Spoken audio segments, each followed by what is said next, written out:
Welcome to this explainer. Okay, today we're investigating a truly bizarre medical mystery.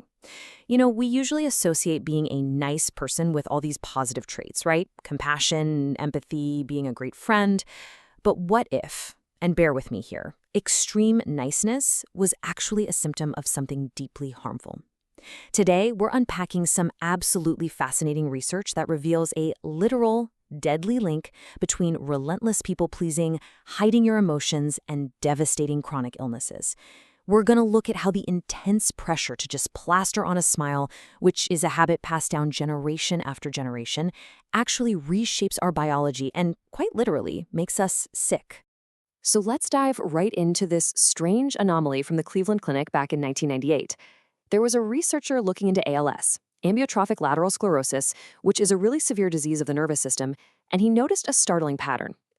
He'd sent patients down for testing, and the lab techs would send the results back with these little notes scribbled in the margins, saying things like, well, this person can't possibly have ALS, they just aren't nice enough. I mean, it sounds incredibly unscientific, right? Almost judgmental.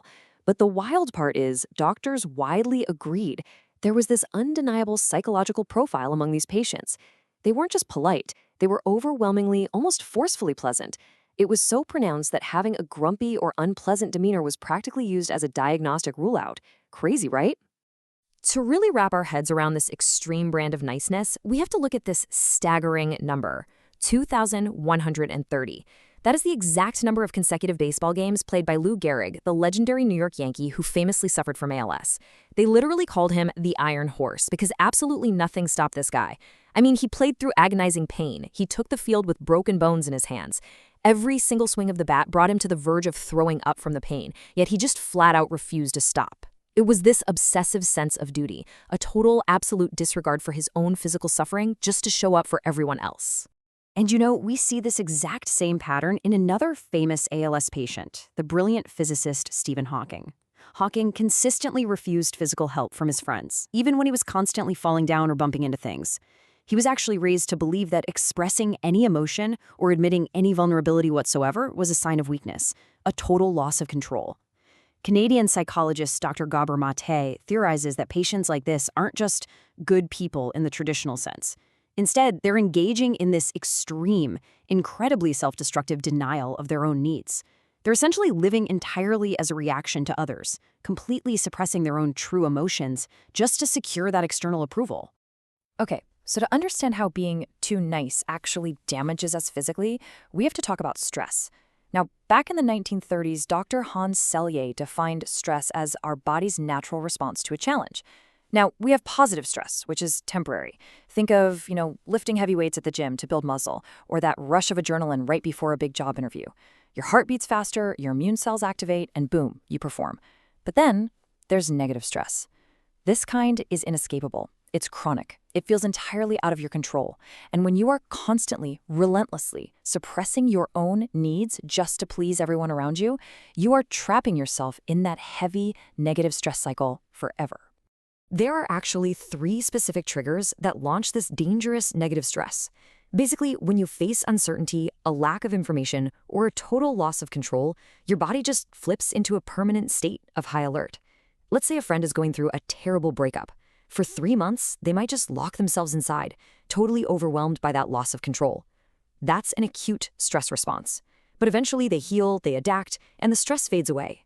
The real biological danger, the real threat, occurs when that high alert state just doesn't turn off.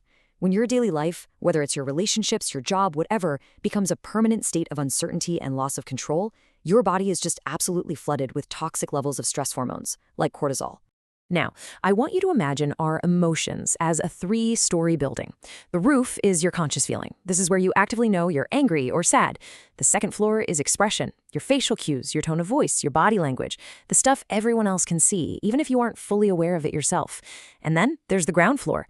This is pure biology. It's your nervous system firing off, your hormones releasing. And here is the absolutely terrifying part about suppressing your emotions. Even if you successfully hide your feelings up on the roof and you force a fake smile to mask the expressions on the second floor, those biological alarms down on the ground floor, they literally never stop ringing. Your body is still taking all of that invisible damage. So where exactly does this devastating habit start? Well, it almost always begins in childhood. Just imagine a young kid who gives their parent an angry look. The parent, maybe they're super stressed or overwhelmed themselves, immediately punishes the child for that second-floor expression of anger. That child very quickly learns a survival tactic. They learn to shove down those natural negative emotions just to secure their parents' love and avoid getting rejected. As a result, they grow up lacking what psychologists call emotional competence.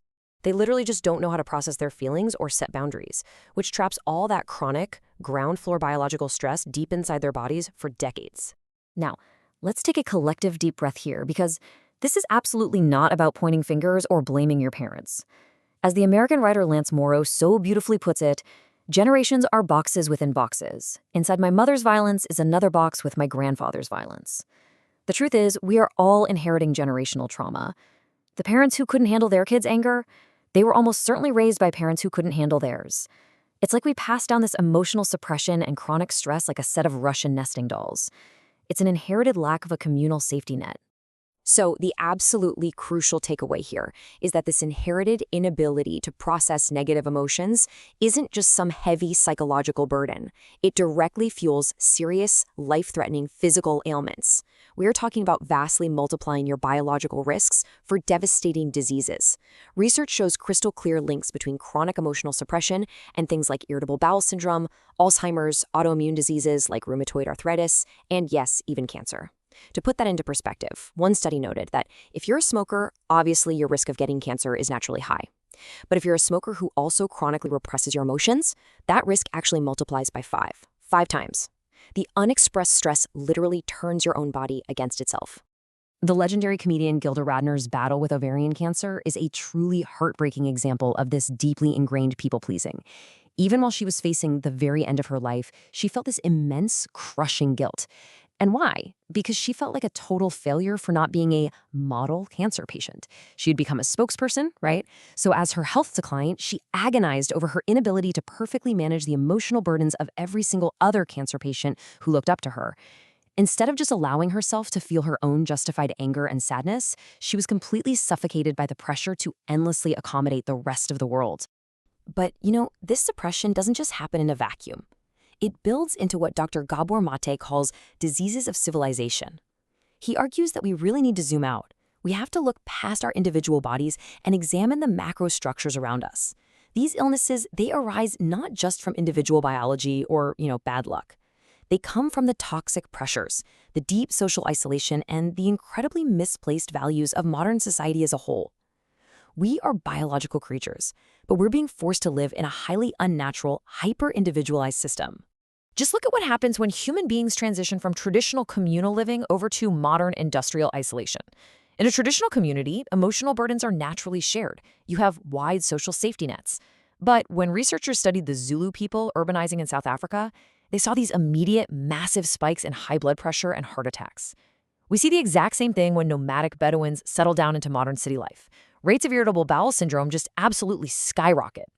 Modern isolation completely strips away our vital communal safety nets. It leaves us exhausted, alienated, and carrying the entirety of our psychological weight completely alone. And we see this amplified everywhere in modern corporate culture. The relentless drive of our modern economy artificially inflates our stress levels because it basically equates human worth with sheer economic output. A stark example noted in our source material is Elon Musk's takeover of Twitter, now X. Observers noted an immediate demand for a hardcore work culture, requiring extreme hours and high-intensity output, really pushing the limits of human well-being and work-life balance. Now, regardless of how you view that business strategy, the biological reality is clear. When our survival and our societal value get tied exclusively to endless productivity, the constant fear of losing our livelihoods becomes a chronic daily stressor on our bodies. So, the big question, how on earth do we break this cycle? Well, the only real cure to this biological and societal trap is prioritizing your own boundaries.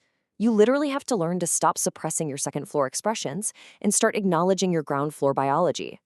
Dr. Gabor Mate offers this incredibly profound piece of advice. He says, if you face the choice between guilt and resentment, choose guilt. Resentment is a silent, soul-crushing poison. It destroys your immune system from the inside out.